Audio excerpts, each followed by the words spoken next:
நான் சொல்கிறத நல்லா கேட்டுக்கிடுங்க. முக்கியமான ஒரு விஷயம் சொல்லித்தர போகிறேன். யாரானாலும் சரி தான், சுகருக்கு நீங்கள் மாத்திரை சாப்பிட்டுட்டு இருந்தாலும் சரி, ப்ரெஷருக்கு நீங்கள் மாத்திரை சாப்பிட்டுட்டு இருந்தாலும் சரி, கெட்ட கொலஸ்ட்ராலுக்கு நீங்கள் மாத்திரை சாப்பிட்டுட்டு இருந்தாலும் சரி, சுகருக்கு நீங்கள் இன்சுலின் போட்டுட்டு இருந்தாலும் சரி, நல்லா கேட்டுடுங்க.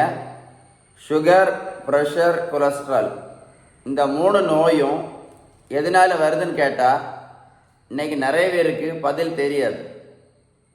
சொல்லித்தர நல்லா கேட்டுடுங்க.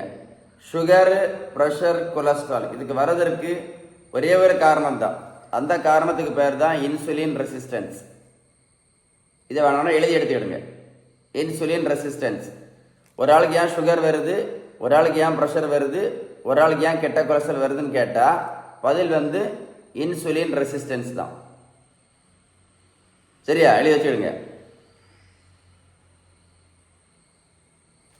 இந்த இன்சுலின் ரெசிஸ்டன்ஸை சரி பண்ணணும் அப்படின்னா, இந்த இன்சுலின் ரெசிஸ்டன்ஸ் சரி பண்ணணும்னா ஒரே ஒரு வழி தான் இருக்குது, பேலன்ஸ்டு டயட். நல்லா கேட்டுடுங்க. இப்போ சொல்லி தர போகிற பார்த்துட்டே இருங்க. பேலன்ஸ்டு டயட் ஒரே ஒரு வழி தான் இருக்குது. திரும்ப சொல்கிறேன், ஒரு வழி தான் இருக்குது. இன்சுலின் ரெசிஸ்டன்ஸ் சரி பண்ணுறதுக்கு ஒரே ஒரு வழி மட்டும்தான் இருக்குது. சரியா? நீங்கள் இந்த இன்சுலின் ரெசிஸ்டன்ஸ் சரி பண்ணுறதுக்கு செய்ய வேண்டியது நீங்கள் செய்யாமல் நீங்கள் வெறும் மாத்திரை இன்சுலினை போட்டுகிட்டே இருந்தீங்க அப்படின்னா என்ன ஆகும்னு சொல்லி தர போகிறேன். நீங்கள் எந்த புக் எடுத்து படித்தாலும் சரி, மெடிசனில் உள்ள எந்த டெக்ஸ்ட் புக் எடுத்து படித்தாலும் சரி தான், இந்த இன்சுலின் ரெசிஸ்டன்ஸ் சரி பண்ணுறதுக்கு அவங்க 3 வழி சொல்கிறாங்க. முதல்ல உணவு முறையை மாற்ற சொல்கிறாங்க, உணவு முறை பேலன்ஸ்டு டயட். ரெண்டாவது உடல் உழைப்பு, உடல் உழைப்பு. மூணாவது நல்ல தூக்கம். நாலாவது தான் மாத்திரை. அஞ்சாவது தான் இன்சுலின். நல்லா கேட்டுடுங்க. நீங்கள் இந்த 3ஐயும் பண்ணாமல் உணவு முறையும் உடல் உழைப்பும் நல்ல தூக்கத்தையும் இந்த 3ஐயும் நீங்கள் சரி பண்ணாமல் நீங்கள் மாத்திரை இன்சுலினை போட்டுகிட்டே இருந்தீங்க அப்படின்னா, திரும்ப சொல்கிறேன், 100க்கு 100%, 100க்கு 100% 5 நோயில் 5 எண்ணத்தில் 3 எண்ணம் கண்டிப்பாக வரும். என்னெல்லாம் வரும்னு பார்த்துடுங்க. ஒன்று பக்கவாதம் வரும், இன்னொன்று கண்ணு குருட்டு வரும், இல்லைன்னா ஹார்ட் அட்டாக் வரும், இருதய மாரடைப்பு வரும், இல்லைன்னா கிட்னி டயாலிசிஸ் பண்ண வேண்டியது இருக்கும், இல்லைன்னா காலில் புண்ணு வந்துச்சுன்னா காலை விரலை வெட்டி எடுக்க வேண்டியது இருக்கும். அது ஏன்னு சொல்லித்தர போகிறேன். ஏன்னா இந்த இன்சுலின் ரெசிஸ்டன்ஸ் நீங்கள் சரி பண்ணலை அப்படின்னா இரத்த குழாய்க்கு உள்பக்கத்தில் பிளாக், அத்தீரோஸ்க்ளீரோசிஸ் அப்படின்னு சொல்லுவாங்க. என்ன சொல்லுவாங்க? அத்தீரோஸ்க்ளீரோசிஸ். இந்த பிளாக் ஆகிட்டே இருக்கும்.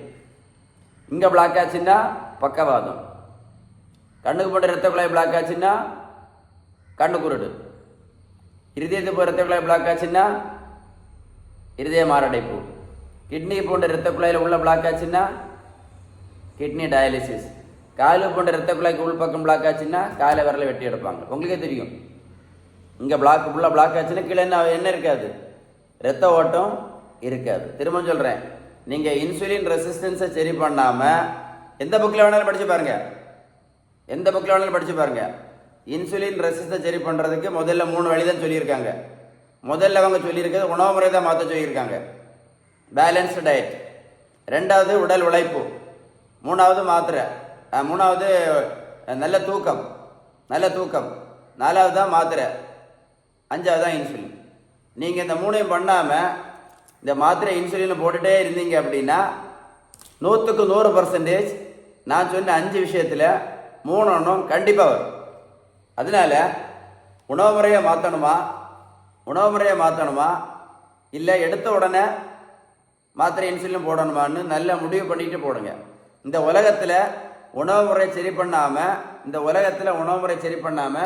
இந்த மாத்திரை இன்சுலினும் போட்ட அவ்வளோ பேஷண்ட்டுக்கும் நான் சொன்ன 5 பிரச்சனையில் கண்டிப்பாக 3 பிரச்சனை கண்டிப்பாக வந்திருக்கு.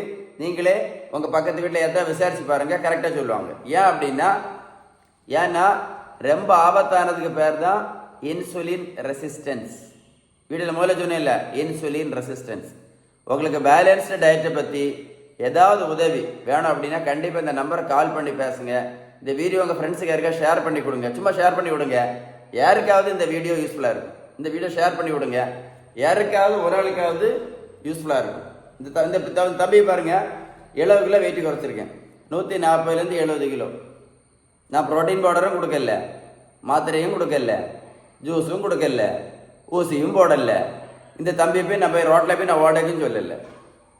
நான் கொடுத்தது எல்லாமே பேலன்ஸ்டு டயட், விகிதம் சரியான வீட்டு உணவு முறை. அதான் திரும்ப திரும்ப சொல்லிட்டு இருக்கேன்.